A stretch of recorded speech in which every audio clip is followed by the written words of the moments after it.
So back in California in the 60s, everybody was interested in clean air and smog. And in the hills above Berkeley, Bill Besler, who had bought out Abner Doble's factory in the early 30s when Abner Doble went broke and had all of his patents and all of his information, Bill Besler was neighbors with Henry Kaiser, who had made money during World War II building Liberty ships, as we all know. And Kaiser wanted an electric car. He wanted one of his 1953 Kaiser Manhattans, which was a full-size 6-passenger car converted to electricity. Well, Bill Besler said, "You don't want that, you want a steam engine."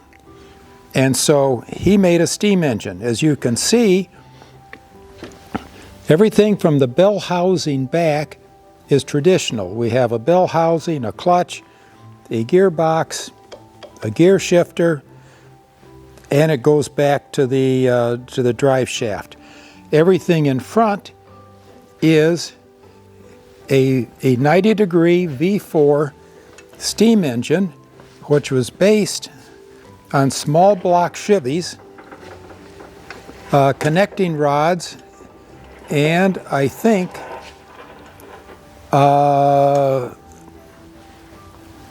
crankshafts. This was different than the other engines that I'm showing you in that this has a piston valve.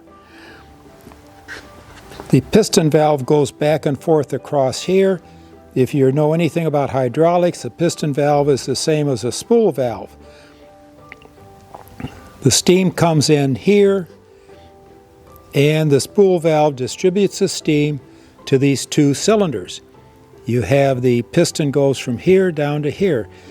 This is a uniflow engine, which is like the Keen and a number of other ones. And so, of all things, you have a 4-cylinder engine which has one valve. The valve lets the steam in up here. These pistons go down. I'm assuming this has a flat crank, so you have alternating power strokes. Here's where the holes are drilled into the side of the cylinder for the exhaust. The exhaust goes into these pipes, which are technically called receivers. This is the low pressure. This is a compound engine, and so we have low pressure over here, so we have a much larger diameter piston, same stroke because you're working off the same crankshaft throw, and you don't need any valves over here because the pressurized steam comes from across here and comes to here. And so the timing is this volume in here, and the length is very precisely calculated so that the steam pressure gets here, goes into the low pressure cylinder, goes down here, exhausts through the ports into this collector, which collects all the exhaust, and it goes down here to the condenser. And so there you go. And people have driven in this. I've talked to people who've ridden in the Kaiser Manhattan.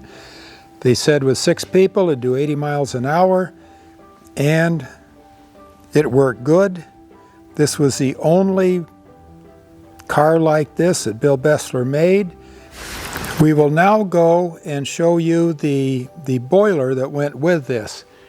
What we have on this pallet are 2 boilers for automobiles, except they both have the monotube pancake coils, and which are technically called steam generators and not boilers. Boilers have a big pressure vessel that'll blow up and kill you that has hundreds of gallons of hot water in it and is very dangerous. What these are with the pancake coils is they will have a quart or 2 of water in them, so there is no stored power to blow up and kill people. And it's also, you only have a small amount of water to heat up and a certain amount of cast iron. And so they are ready to go within either 45 seconds or 2 minutes from the time you turn the key.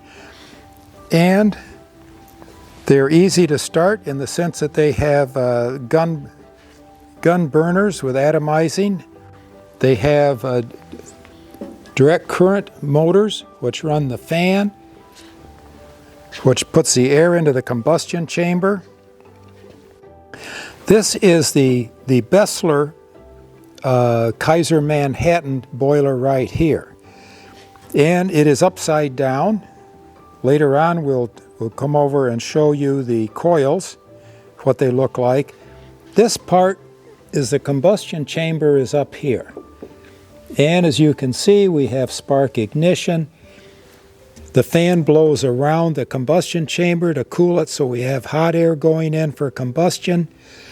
We have an expanding rod here, which controls the temperature, which measures steam temperature, turns the fuel on and off, is the way it works. And so this fits up under the hood of the Kaiser Manhattan. This fits in the front.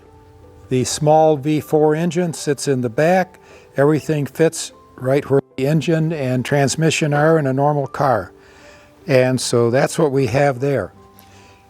What we have here is a somewhat larger steam generator, and it has this casting on top, and the burner is up here. The fuel is atomized in this little thing. We have spark ignition here, which lights it on fire. This fits here.